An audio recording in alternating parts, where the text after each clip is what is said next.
Halo guys, kita akan unboxing ya produk bor dari Isku.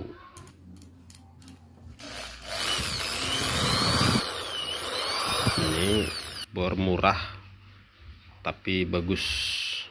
Nah, untuk perawatannya kita coba bongkar. Seperti biasa, ini gear-gearnya tidak kena sama stempet. Nah, jadi stempet ini kita buat ke gear biar nanti barang kita jauh lebih awet. Kita tambah lagi stempet di sini. Nah, ini untuk perawatan, apalagi yang barang baru, dan ini bisa diterapkan juga untuk barang-barang yang sudah lama.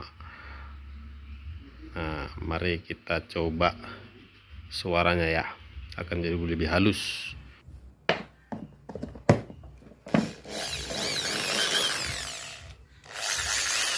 Oke, jempol dulu.